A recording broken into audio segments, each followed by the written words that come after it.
I think actually when we spent all that time with these terminal leaders, the we got more from them on what not to do than what to do. So essentially, they were just, and Chris, I can't tell you how many times we got sworn. Like people were swearing at us, like in some of these meetings. Like I got somebody saying, if this is another, dashboard, like get out of my get out of my office.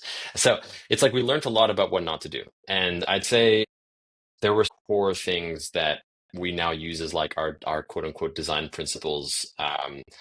The first one was the guys were like, listen, if this tool is going to request or require us to learn, like the operators to learn something new, and it's going to take me like 6 months to train them, not interested.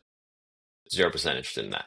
He's like, the number of startups that have come our way that are like, we're going to, great product, revolutionize your terminal, but you're going to have to spend all this time training your terminal managers and terminal planners.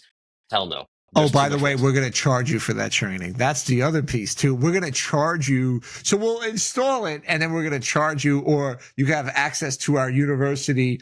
You know how long it takes for a terminal planner to get trained up from nothing? Like when they're joining a terminal and they need to get trained up on being a terminal operator, terminal planner, it takes like 12 to 18 months to get a Oh, terminal planner yeah. up to speed. Yeah, I believe Right. that. So now you're like, hey, on top of that, we're also going to give you a brand new tool. You're going to have to learn how to use it. And also we have no idea if this tool is actually going to be helpful for us. So that's the first one, was like learning curve is a big one.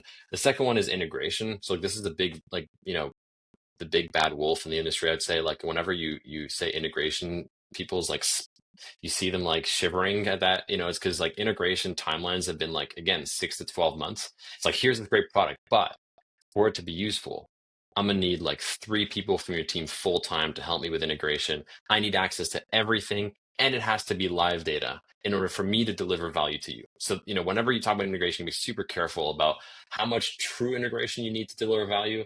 Um, and then I think that the other one, and this is actually a headwind we get a lot, to be honest with you, and I think AI and machine learning has, I think they've gone hard at this industry, but I find that people are worried about machine learning and AI in this industry for a bunch of reasons, but one of them is like the way AI has been sold is like a black box in this industry, right? It's like a bunch of data comes in, some magical Wingardium Leviosa stuff happens in the middle, magical stuff happens, and then some crazy incredible output happens, and then it's like, hey man, you got to trust it, right? You go talk to a single operator and you tell them that, they'll be like, hell no.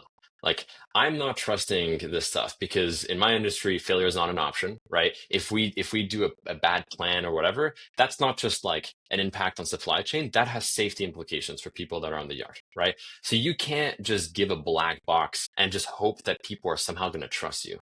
That was one of the big learnings, right? Yeah.